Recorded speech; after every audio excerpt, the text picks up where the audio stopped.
Hello friends, welcome back to my YouTube channel in medico आयु।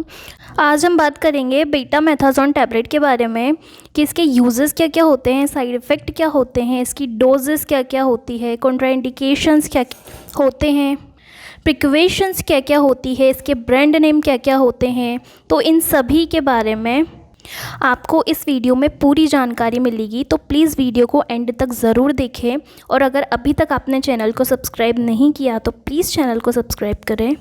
अब हम इसके यूज़र्स के बारे में जानते हैं कि कहाँ कहाँ पर इसका यूज़ किया जाता है।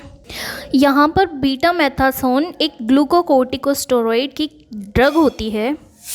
यह दवाएं कम मात्रा में देने पर भी बहुत ही अच्छा रिज़ल्ट आपको शो करती है। क्योंकि यह स्टेरॉइड क्लास की ड्रग होती है, इसके लिए इसका कॉमनली यूज़ एलर्जिक रिएक्शन को सही करने में लिया जाता है।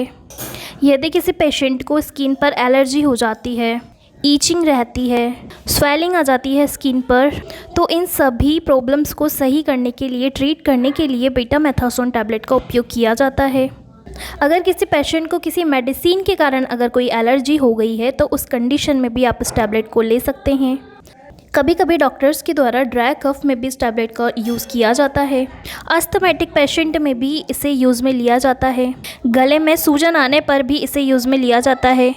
आई इन्फेक्शन में भी इसे दिया जाता है। इंसेक्ट बाइट में भी इसे दिया जा सकता है। तो इसके यह कुछ कॉमन यूजेस हो गए। तो अब हम इसके साइड इफ़ेक्ट के बारे में जानते हैं। मसल्स वीकनेस आपको शो होगी। आपकी स्किन आपको पतली दिखाई देगी, यानी कि त्वचा का पतला होना। वज़न आपका बढ़ सकता है। मूड स्विंग आपके हो सकते हैं, यानी कि मूड बदलना आपको रह सकता है। व्यवहार में आपके परिवर्तन आ सकता है। तो इसके कुछ ये नॉर्मल से साइड इफ़ेक्ट आपको शो हो सकते हैं।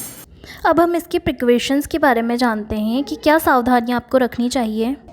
किडनी रिलेटेड पेशेंट में जिनको किडनी की डिजीज़ है उन्हें यह नहीं दे सकते। लीवर रिलेटेड जो पेशेंट होते हैं जिनको लीवर संबंधी बीमारी होती है उसे भी यह नहीं देना चाहिए। डायबिटिक पेशेंट को भी इसे नहीं देना चाहिए। हाई बीपी पेशेंट को भी नहीं देना चाहिए।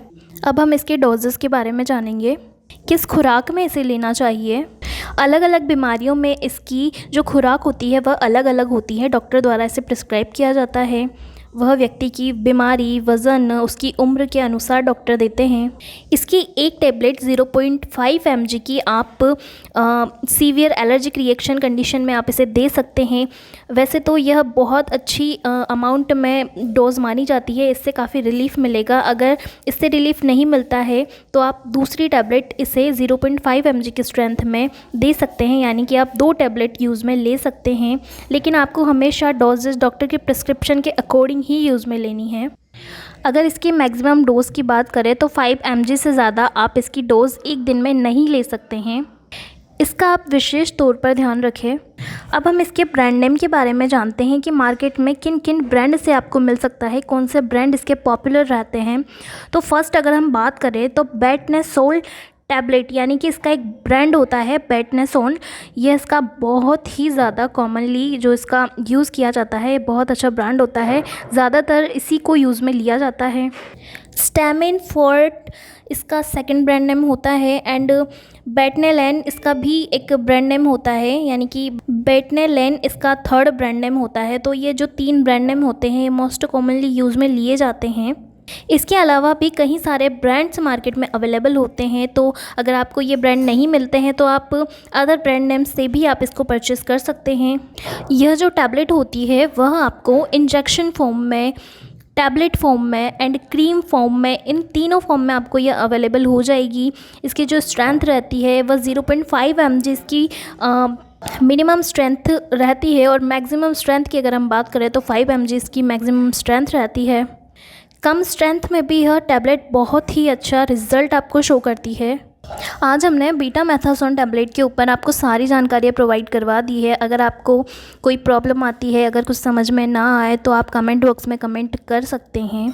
अगर आपको वीडियो पसंद आती है तो प्लीज़ वीडियो को लाइक, शेयर और कमेंट ज़रूर करना और चैनल को सब्सक्राइब करना और नीचे दिए गए बेल आइकन को प्रेस ज़रूर करना फ्रेंड्स। Thank you.